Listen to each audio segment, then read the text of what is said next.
Okay, so let's start So, our today's colloquium. So we are very happy to have Arun Kumar Pati from HRI, and he will talk about conservation of quantum information. So welcome, Arun, and it's a pleasure to have you for the colloquium. So now I will hand it over to you to start that. okay, so thanks Arpan for inviting. So should I switch off my video? No, it's fine. You can keep on your video. Means anything is fine. Yeah. So as you see, today I'm going to talk about conservation of quantum information, and during this talk, I will try to convey you some of the main results that various groups have obtained over the last several years, and that will give a flavor of this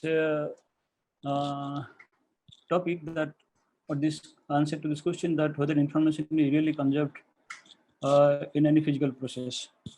So how do I go down? I made full screen, but I don't see anything going down. So your hand cursor is showing. So Okay. Now I see. Yeah. So okay. So here are brief outlines. So first I will give an introduction, and then I will talk about the famous no-cloning theorem in quantum information. Then I will talk about this no deleting, and then I will mention about something called stronger no-cloning, and then I will talk about the no-heading theorem, which is kind of central to this talk, today's talk. And if I have time, I will discuss about no masking. And finally, I will conclude. Okay, so this is the plan. And if you have any question during my talk, you can ask. So that is not issue. So okay, so as we know, quantum theory has been one of the most remarkable theory, and it is even amazing that this theory is based on only few postulates, and based on those few postulates, so much things one can do that really surprises, if you think over the structure of quantum mechanics. And if you look at carefully the way theory has been built around, you see two things. That is, one is the linearity and other is unitarity. And these two are actually the fundamental tenets of quantum theory. And these two features somehow impose several limitations on our ability to process information when we talk about quantum information science. So any consequence of linearity and unitarity of quantum theory, you have to respect. Because if you don't respect, then you are going to violate many more things which would lead to even, unwanted features or maybe drastic features within your theory. So in that sense, quantum theory is really, really rigid in its structural formulation, because these two things at any cost you have to respect. So when we talk about quantum information science, the prime goal here is you like to exploit basic features of quantum theory in information processing. Okay, so classical information science has greatly benefited this society.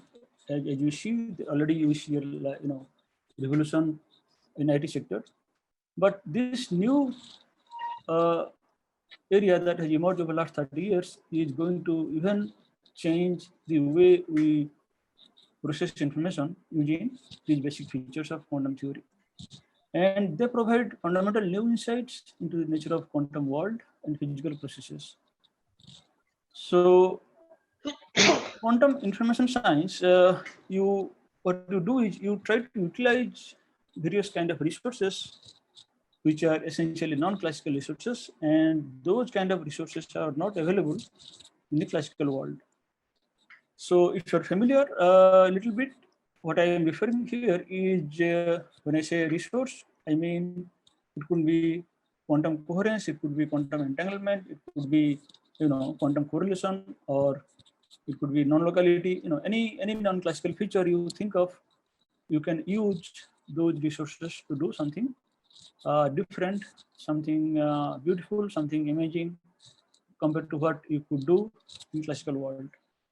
And not only that, it has led to technological applications starting from quantum computing, which is one of the global race. You see, starting from IBM, Google, and many more companies have ventured there. They have invested a huge amount of money in this area. And in quantum communication, you see quantum teleportation, dense coding, remote state preparation, quantum communication, quantum cryptography, and many more things still coming up. Okay, so just to give a brief idea about the classical bit and the quantum bit, all of you know that when you deal with classical information, you deal with this basic notion of classical bit, which remains either in 0 or 1.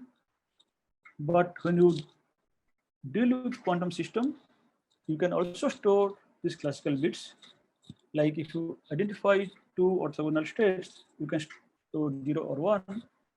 But you know that quantum system can also remain in a superposition of those two distinct states, so that would allow your system to remain both 0 and 1.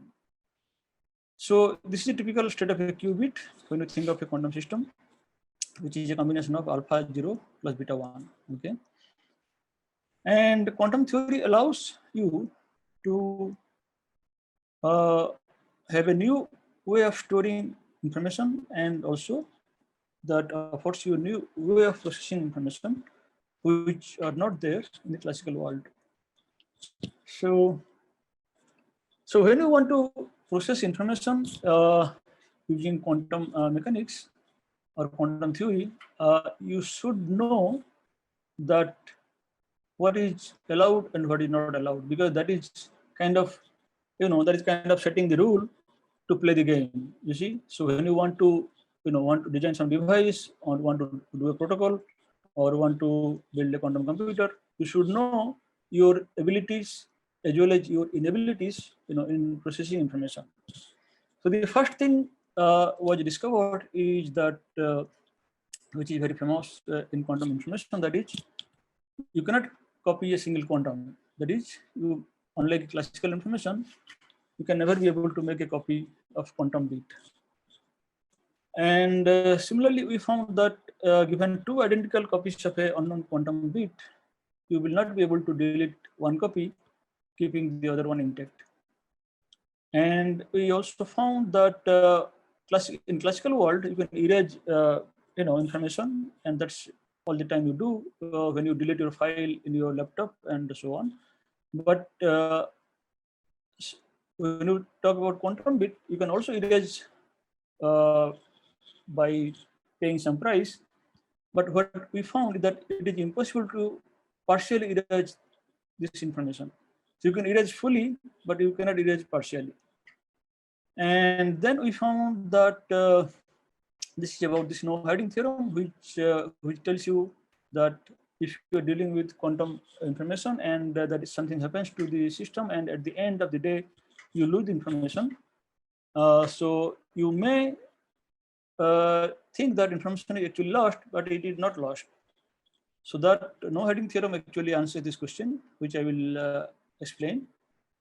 And recently we found that you cannot mask quantum information, and I will explain what this means.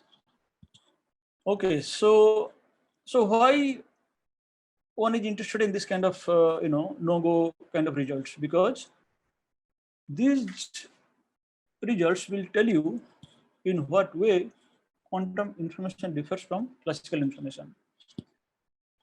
Because when you deal with classical information, all these operations you can do freely, you can do at your will. But when you talk about quantum bit or quantum information, there are certain kind of operations, like as I listed down before, you cannot carry out all those operations. So they tell you, or these limitations tell you that what you can do and what you cannot do with quantum information. Hi, sorry Not to only that, actually, I think someone want to ask you a Yes. question. yes, Yes, Arunda, this is Manav. So, yes.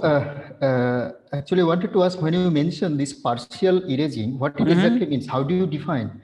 Because anything Yeah, cool or yeah. not, in between where I have to stop.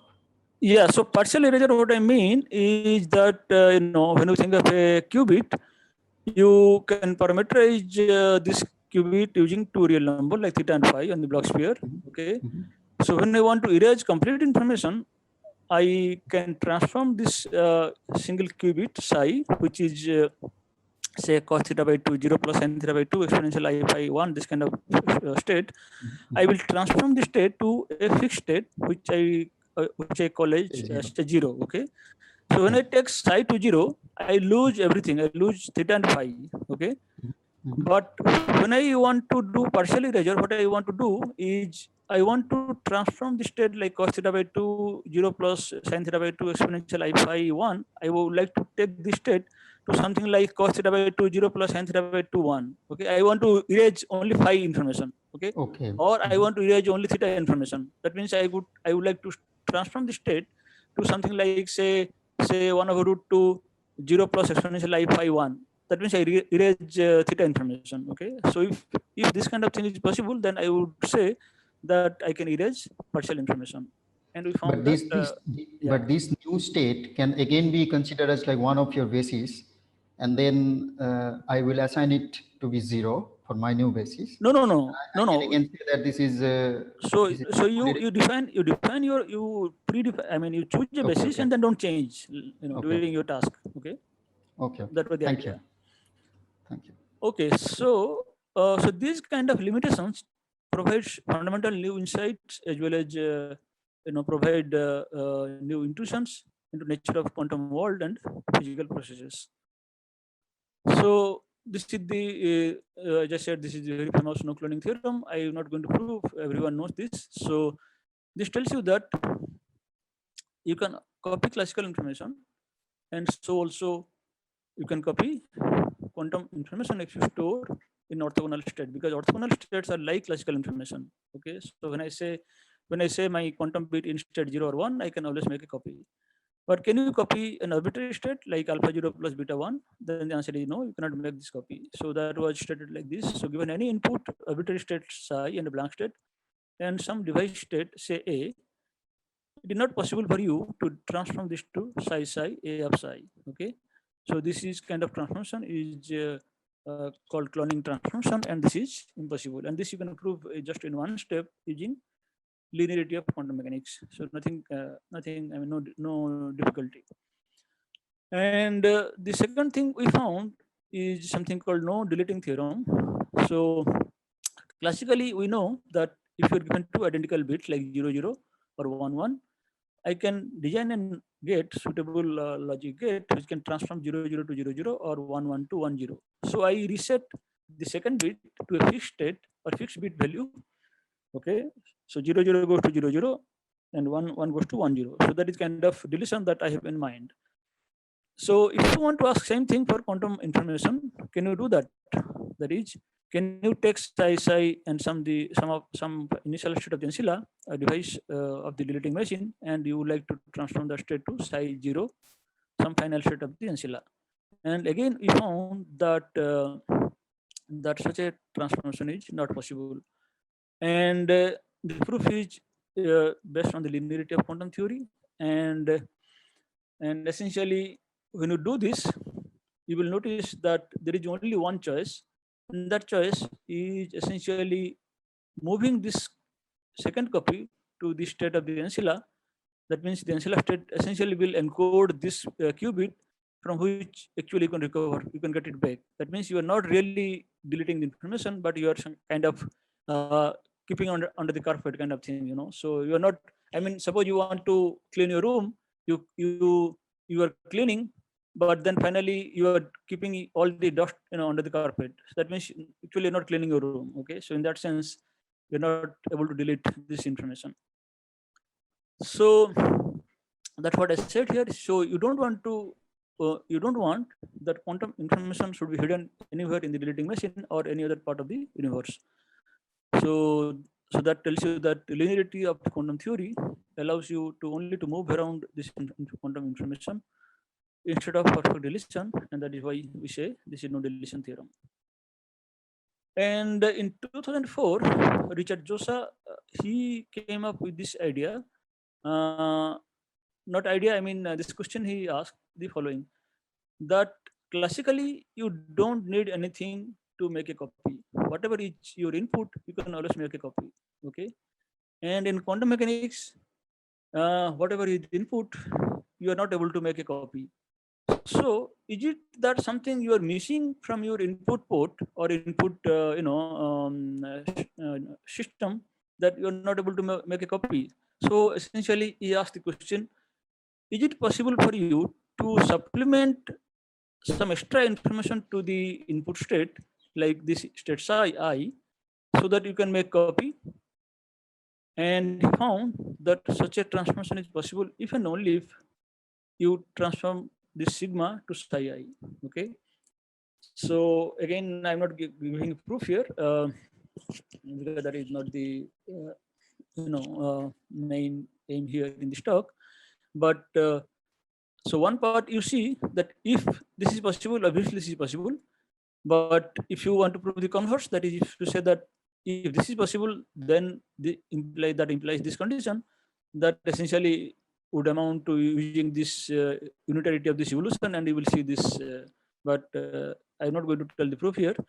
But what is the main point here is that the extra information is as large as possible. That is you have to recreate the whole quantum bit from this. Okay.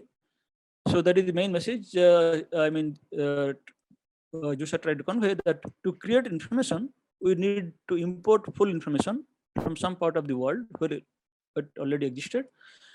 And as we saw in non-deleting theorem, this deletion of information, you need to export full information to some part of the world, like to the state of the machine, where it will continue to remain in that state.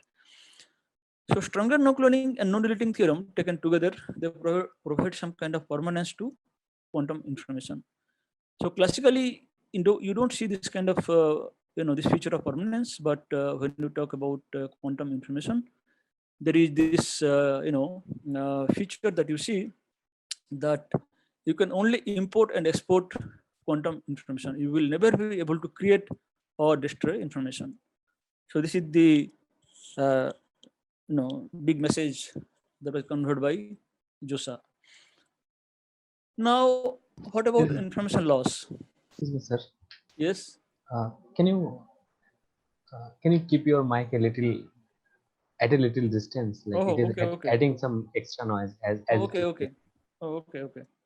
Thank you. Okay. So is it okay now? Is it better? Hello. I think so. Yes, sir. Okay. So so what we saw is you will not be able to create information, nor you will be able to destroy information. But in physical world, we do see many processes which lead to loss of information. Okay. So what is really going on? Okay. So before answering that question, let us try to understand a little bit more about so-called the process of decoherence. So when you have a quantum system and the system is interacting with something external, some external world, you will see that the pure state will change to mixed state. Okay. And that kind of transformation is something we are interested in. And in extreme case, it might happen that the decoherence process leads to a situation where your input state psi undergoes a change to something like this. That is, psi go to sigma, where the sigma is independent of psi. Okay. So if this happens, then I will say that information is apparently lost from the final state, because initially I have the complete information, and after the process happens, at the end of the day, I have sigma, and that sigma has no information about this input psi. Okay. So I will tell you some examples where you do see such changes, but some of you might be already hinting at what I'm trying to say. So imagine that you're sending your quantum bit through a completely depolarizing channel. Okay, so if you send this state through this channel, you will see that this input state psi will undergo a change, and finally you will have a state which is I/2, which is completely random state. Okay, completely random mixed state. So as you know, this I/2, that is identity by 2, has no information about any input whatsoever. Okay, so everything that was there in the state psi is completely gone. Okay, so what is really happening? Is it really lost, or is it telling you something? So let us try to explore a little more. So we know that unitary evolution cannot transform pure state to mixed state, but a general quantum operation can do this kind of change. That is, if you are dealing with a quantum operation that can change a pure state to a mixed state, or it can also change a mixed state to pure state. Okay, so anything is possible if you are dealing with open system dynamics. So let me tell you a little bit about quantum operation. Many people in the audience may be knowing, but if you don't know, don't worry too much. I will give you a brief idea. So quantum operations essentially any general quantum evolution, which is a completely positive trust preserving map. That is, you have input state rho, and that undergoes a change, which is like this. And these operators are called cross operator, and they satisfy this identity. Essentially, amount to saying that if the trace of this density matrix is 1, finally the trace of this will be also 1. Okay. And how to realize this kind of quantum evolution or quantum operation? You can always imagine such a quantum operation as a unitary evolution in an enlarged Hilbert space. That is, you take the system Hilbert space and bring some additional system, which you call ancilla, and you evolve those systems jointly. That this U acts on both this and this. Okay, and then what to do? You do a partial trace over the ancilla part, and then you will see that the map that you obtain is essentially given by this kind of thing.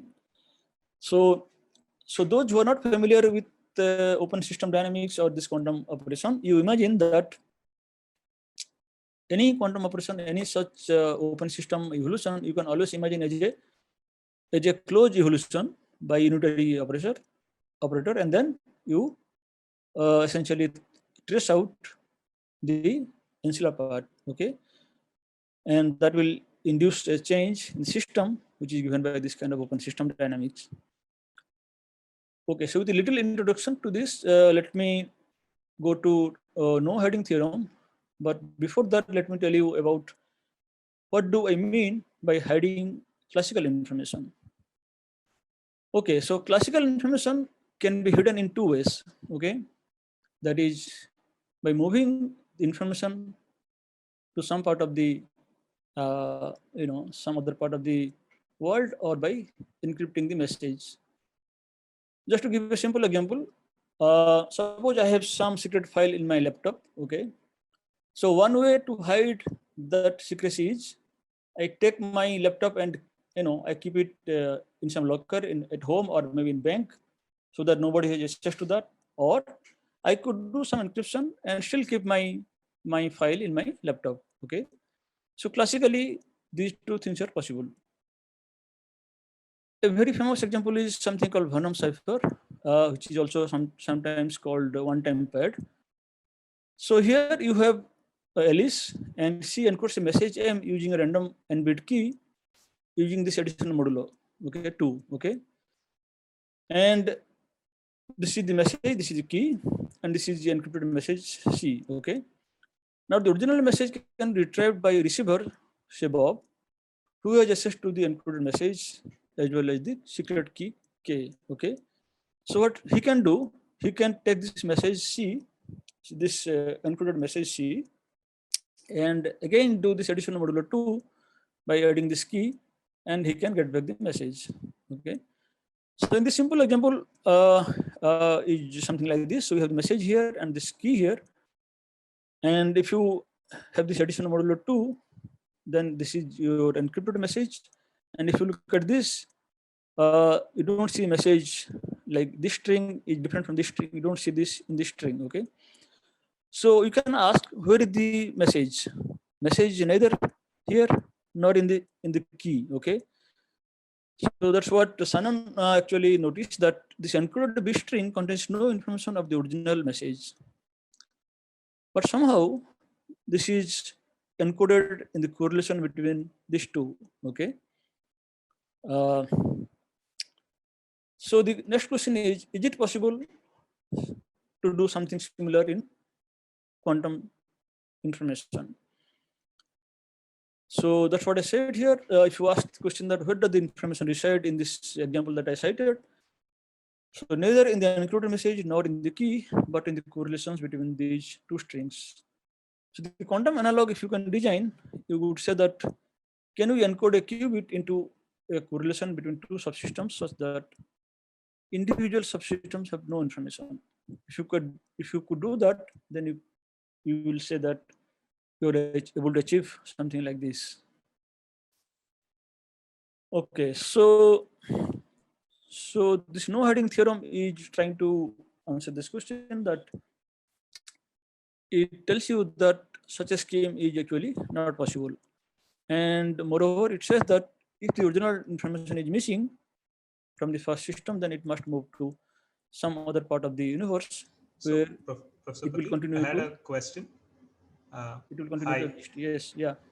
This is Prasanna. Hi. So in this encoding into subsystem, has one of the subsystem has to be the qubit itself, or can it be The input that you want to encode, you can think of qubit, you can think of qubit or any system, and the additional system could be anything. It could be, I mean, as small as the input system, but it can be as large as you wish. Okay. Okay. All right. Yeah. Thanks. It could be your whole universe, you know. So you can think of anything.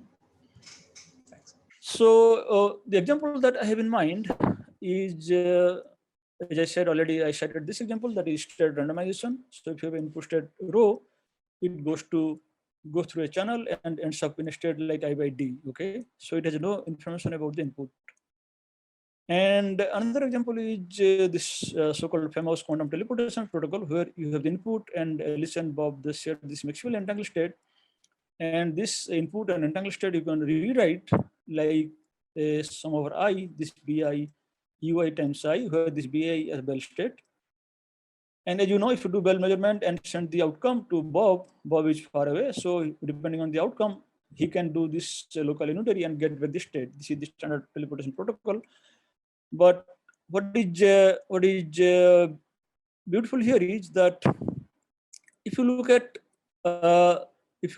the system 1 and 2, or if you look at only system 3, by tracing out either one of the side, that is, you trace out this, you see that the system 1 has no information. That is, state of the 1 is simply I by 2. Okay, and similarly, state of system 2 is also I by 2. And if you trace out system 1 and 2, again you will see that state of the qubit 3 is I by 2. Okay, but then you will ask, where is this information? Where that has gone? So that will, the no hiding theorem will try to answer this question also.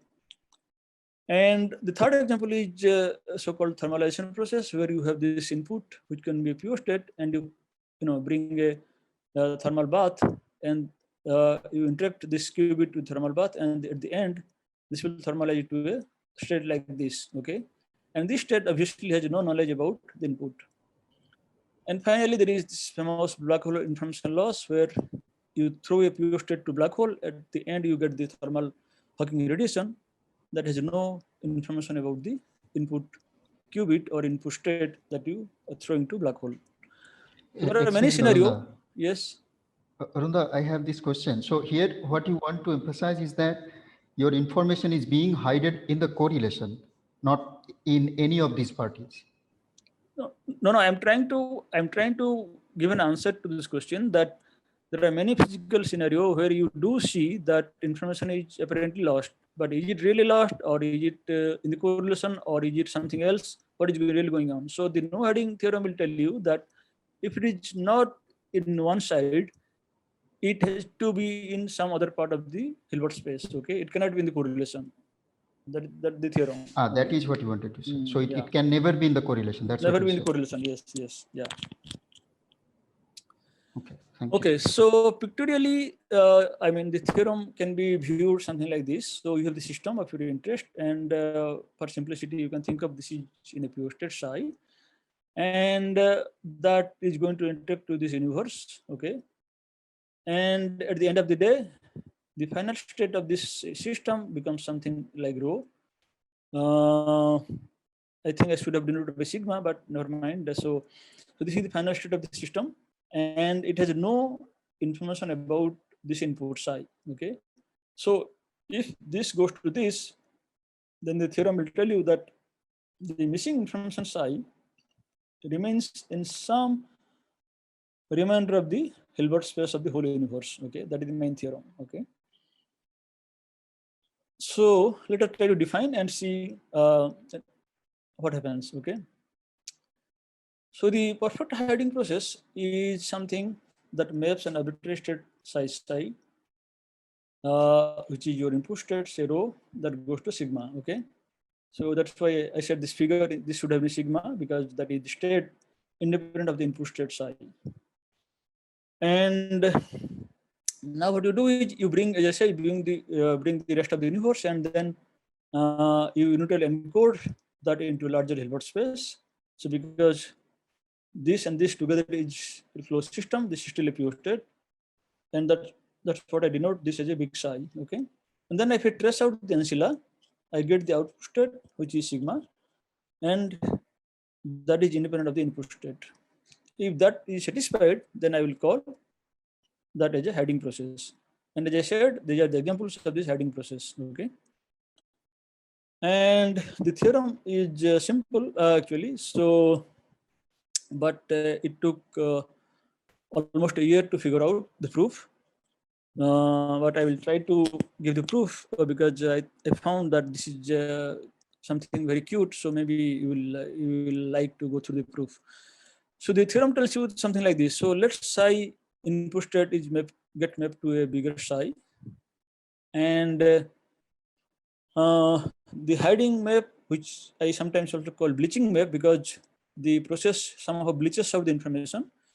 That is why I call this also bleaching process. The bleaching process transforms this rho to sigma with a spectral decomposition, something like this. And here this pk and the k are eigenvector and eigenvalues of this final state, and they are independent of this input psi. Okay, that means if this psi is a qubit like alpha 0 plus beta 1, then this pk and this eigenbasis, they are independent of alpha and beta. Okay, that is the meaning when I say that this is independent of input. Okay, and if that is going to happen, then you can prove that the big psi, okay, should take a form something like this.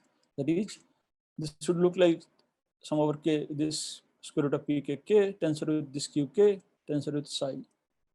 So if you look at this final state, what is really happening, this psi was actually part of this input, because this the input put, this was the system state.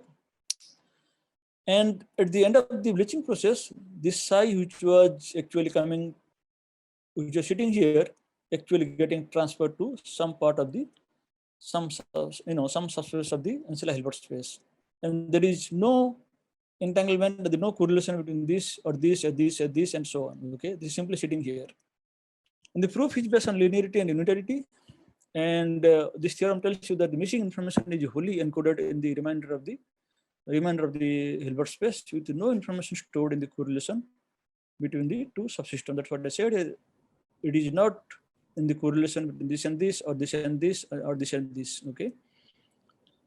And we also try to prove that this process is robust to information. That is, as more of this psi becomes hidden, it smoothly becomes more accessible in the remainder of the Hilbert space.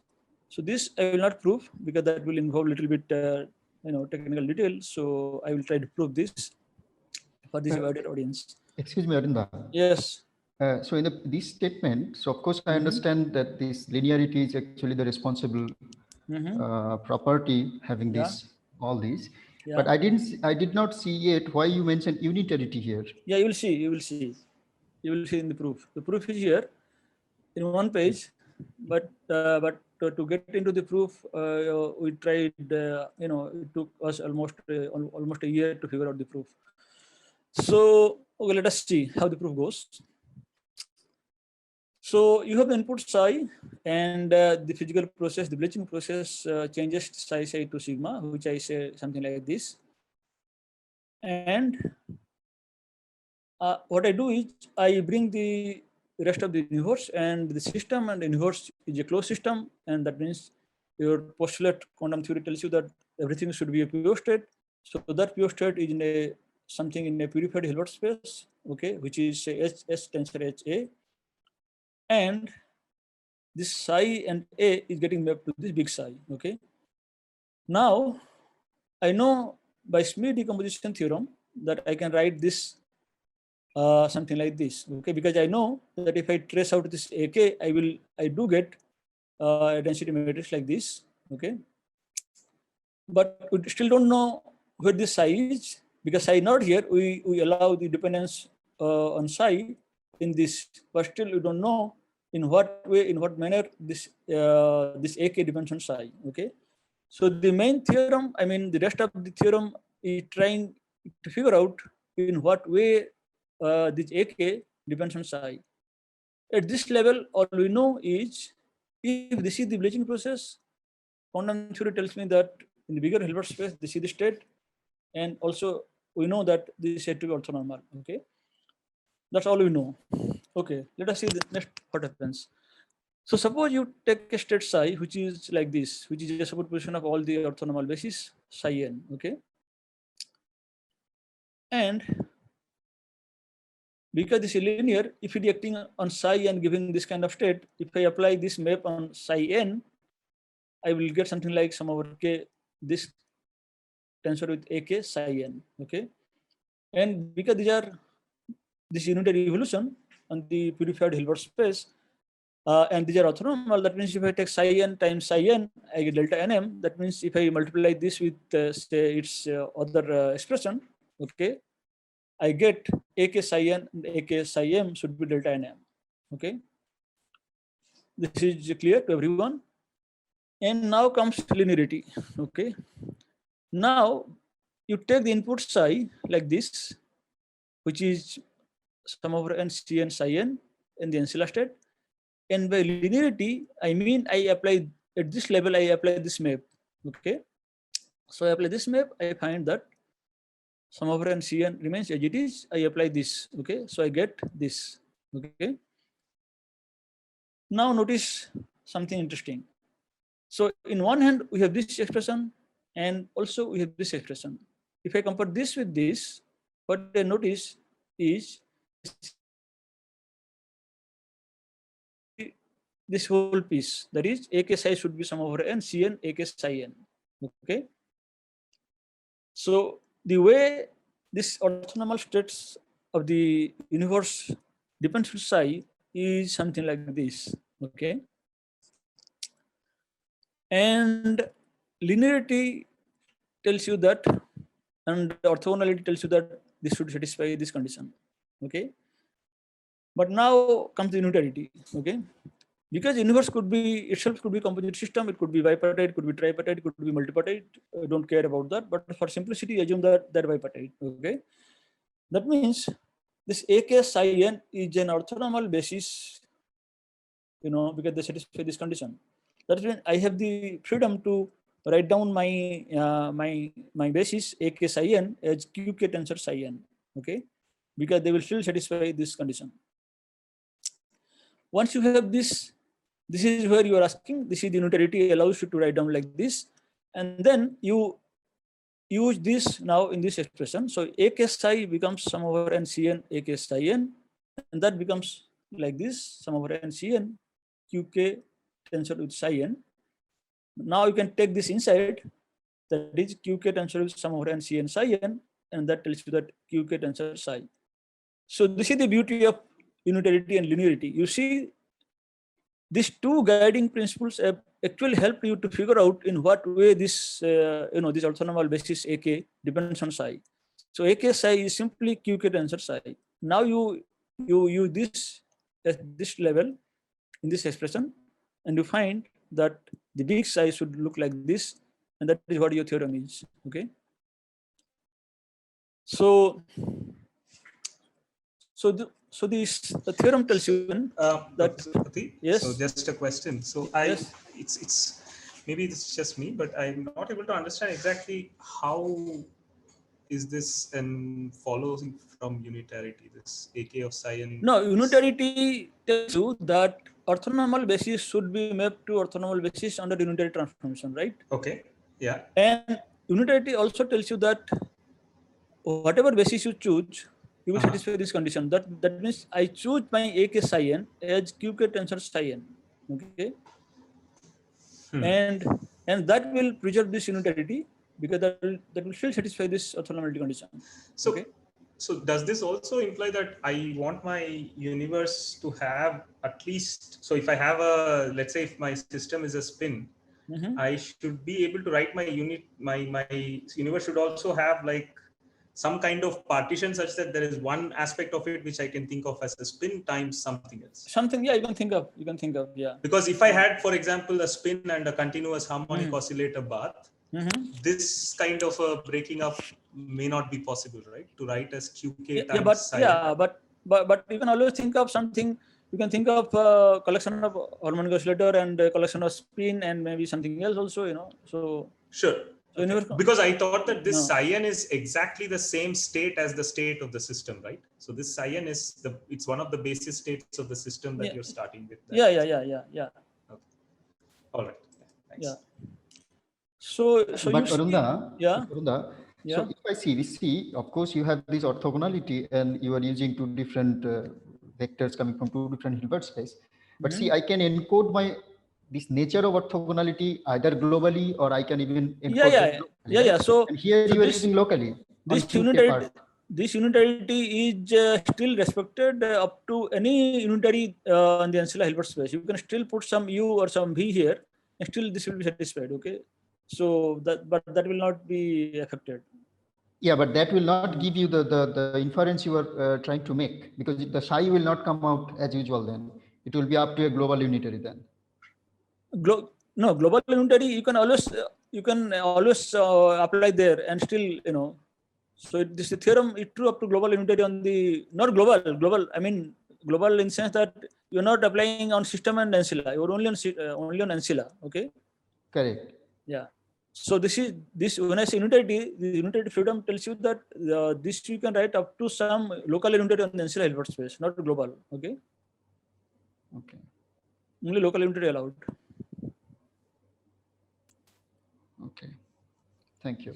So what you just learned is the following, that this theorem, no-heading theorem, tells you that quantum information that is encoded globally in the entangled state is in fact encoded entirely within ancilla Hilbert space, and no information about psi is encoded in system and ancilla correlation, nor in fact in system correlation.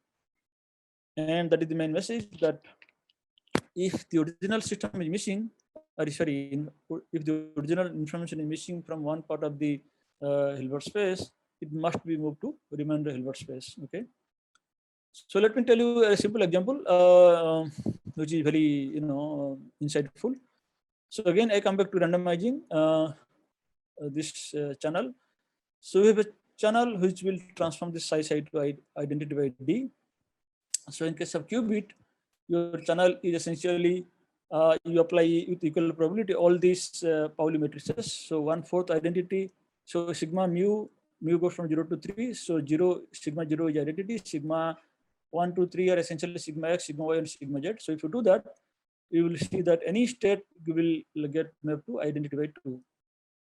And you may think that information is actually lost, but then by no hiding theorem, if you have the unitary version of this randomizing channel, you will see that in this enlarged Hilbert space, the missing information can be found in the ancilla, of course, up to local unitary and ancilla, in accordance with the no hiding theorem. And I did not include these steps because that is a little bit algebra involved. So I thought maybe not, but general audience may not be of interest, but this is main message. And this idea was actually when I was visiting Professor Anil Kumar in IIC Bangalore in 2008 or 10, we tried to discuss and tried to implement in NMR, setup, and actually one of his student, she and along with Professor Anil Kumar, they did experiment. So initially they have this qubit and 2 qubit in state 00 say, and they apply the unitary version of the hiding map, which is randomizing map in this case. In the end, they found that this state is I/2, but the qubit which was initially here is simply getting moved to the 3rd qubit. So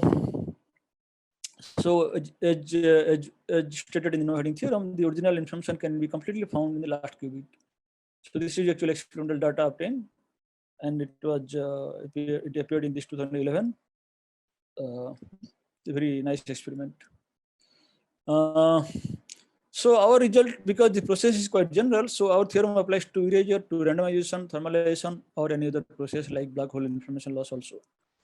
And as people know, Landau's principle provides insight into thermodynamics, reasoning such as the resolution of Maxwell demon. In contrast, information hiding provides more insight into nature of thermalization process. So if you think a little bit more, you will see that the hiding map is in some sense is a kind of generalized version of erasure, because when you want to erase, you take any input to a fixed pure state, whereas in hiding map, we take any state to a fixed mixed state. Now, if you think of in the mixed state, all the probabilities are 0 except 1, then you will have a pure state. So in that sense, hiding map is a generalized version of erasure map. Okay, and if you want to apply our theorem to thermalizing process, you can use this terminology. So input, output, ancilla will take this kind of meaning, that initial state, final state, and environment. And our result also apply to black hole information paradox. Even though I don't work in black hole information loss, but I must admit that I mean, when we tried to ask this question in 2004, I was largely kind of motivated from this question, and then we tried to see whether using these tools of quantum information we can try to see what is really going on. So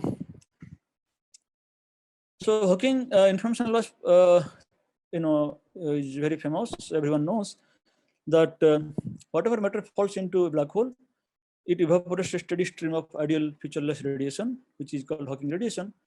So essentially, you throw a pure state into black hole, and you get a mixed state like this. So you can ask where this information has gone. So over the last several years, many great physicists have tried to resolve this paradox, and you will find a beautiful summary of this in this press paper. So there are proposals like information may come out during later stage, or like Don Page, he has proposed that maybe in the correlation between quanta emitted early and quanta emitted later on, you can find the original information, or maybe the original information is stored in the left of remnant, or maybe it is hidden in the correlation between Hawking radiation and inside state of the black hole, or it is possible that baby universe carries away the original information. So there are many options were proposed, but if you apply our theorem, then this will rule out this option and this option. Number 2 and number 3 will be ruled out by the no hiding theorem. So in our formulation, the infalling matter would correspond to subsystem I, and outgoing radiation would correspond to subsystem O. And as I said, the no hiding theorem implies that the information no information is carried either within the outgoing radiation or in correlations between the outgoing radiation and anything else. So rejection of the correlation option is based on two assumptions, essentially unitarity and Hawking's analysis. So if you respect that outgoing state is completely random, completely thermal radiation, and that has no information about the input state, and if you respect unitarity, then you have to rule out these two options. So finally, let me try to tell you about the masking of quantum information. How much time I have?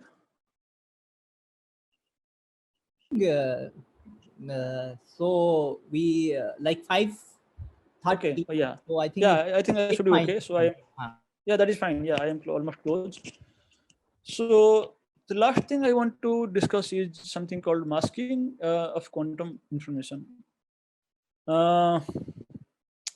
In some sense, hiding and masking kind of trying to answer questions in the similar context, but not exactly similar. So let me try to explain that a little more. So suppose you encode a single bit of classical information into orthogonal entangled state, like you have a 0, you map it to one of the Bell states, say 0, 0 plus 1, 1, and you have input 1, you map it to 0, 0 minus 1, 1. Okay, so 0 goes to this and 1 goes to this. And notice one more thing, that 0 and 1, they are orthogonal. So also this and this, they are orthogonal. But if you look at the individual system, like system 1 and system 2, it has no information about the classical bit, because the state of this is identity by 2 and state of this is also identity by 2. Okay, so if you look at those two subsystems, you cannot say whether you have encoded 0 or 1.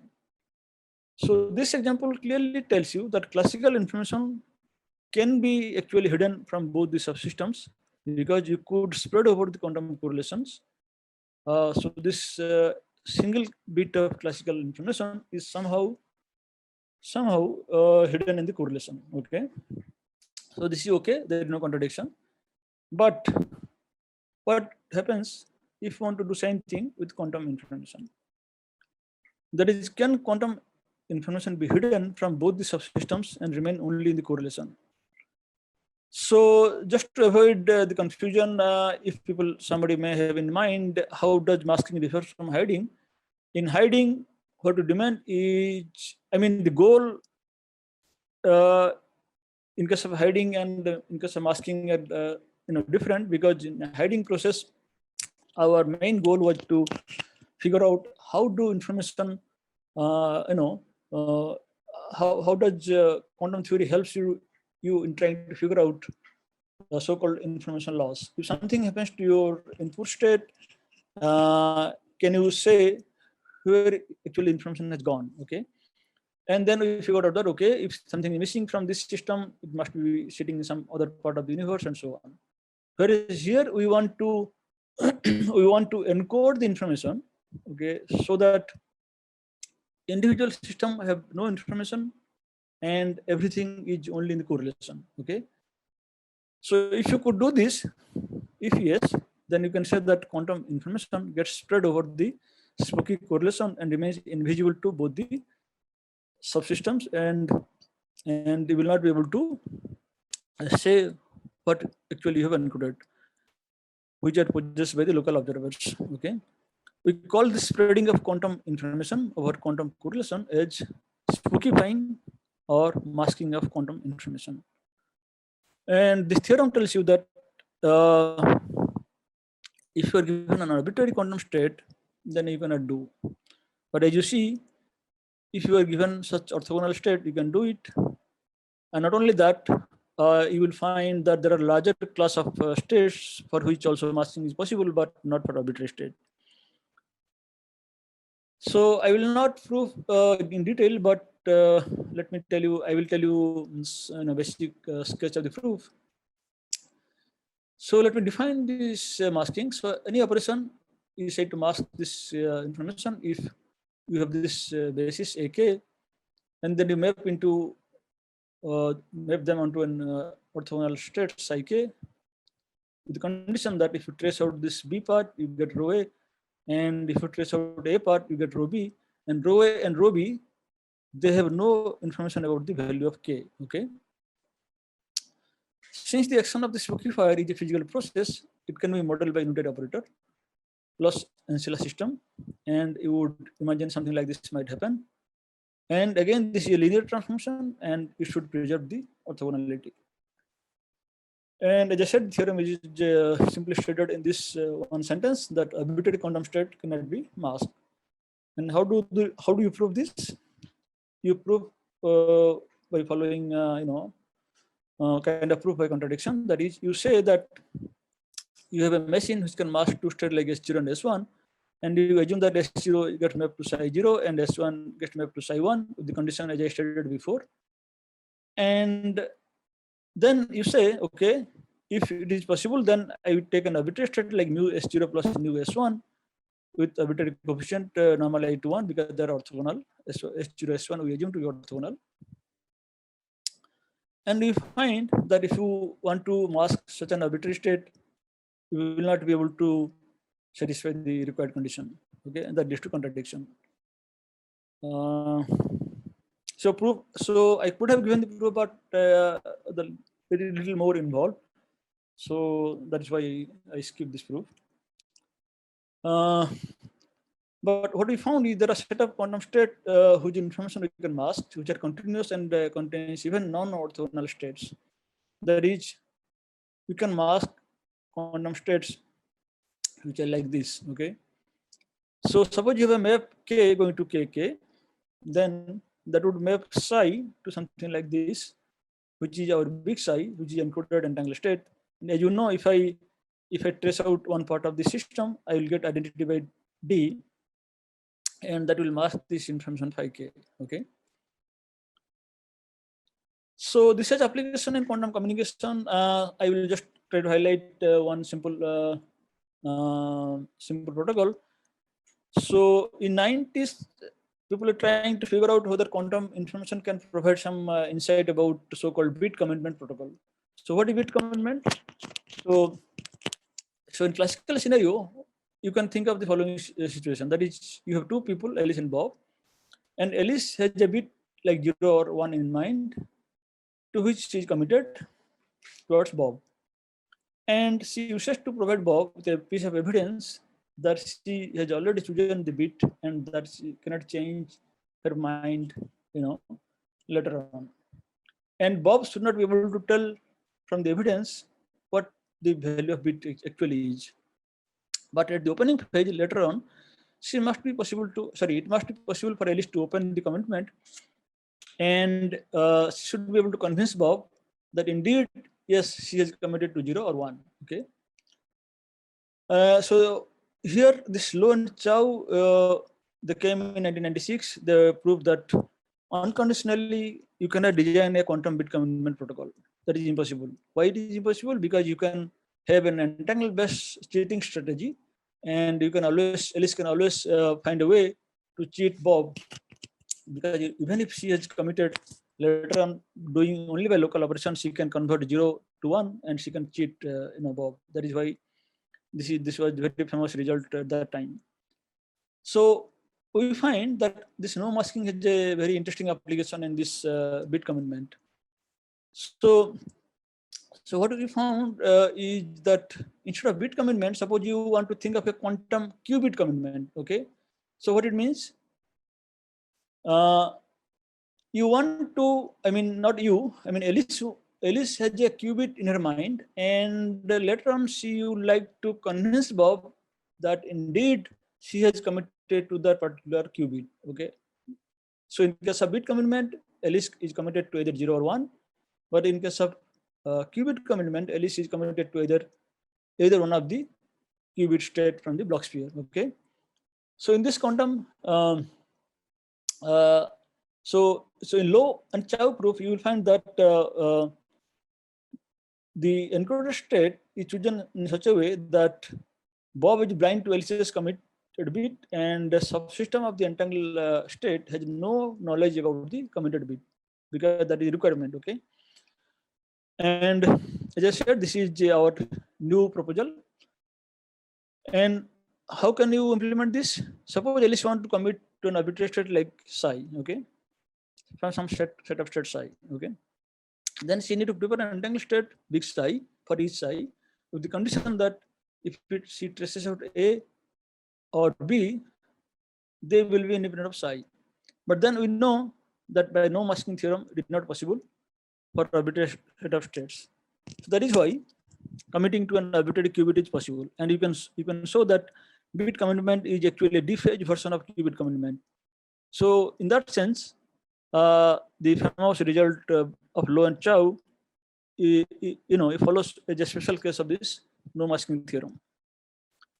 Okay, so now I'm done. So let me try to conclude what I said. So I try to highlight that I try to convey you that quantum information is something fundamentally different than classical information, and I try to tell you that how stronger no cloning and no deleting theorem, they provide some kind of permanence to quantum information, because these two theorems taken together, they tell you that you can only import and export information. You cannot do anything beyond that. If information is lost from one subsystem, it must be found in the in some part of the universe, and this leads to conservation of quantum information. And also we try to see in this no hiding theorem that unlike classical information, quantum information cannot be completely hidden in the correlation. And also we try to prove similar thing in the context of no masking theorem. And no hiding, no masking theorem together provides new insights into different laws governing classical and quantum information. And apparently we believe that this no masking will have a lot of application in quantum communication. So currently a lot of activity is going on. So I think still, many questions are still not answered yet. Okay, so here are some references. If you're interested, you can look at some of these papers. But yeah, so that comes to end of my talk. So thanks. Thanks for the wonderful talk, and I will open the floor for questions. So if you have any questions, please ask.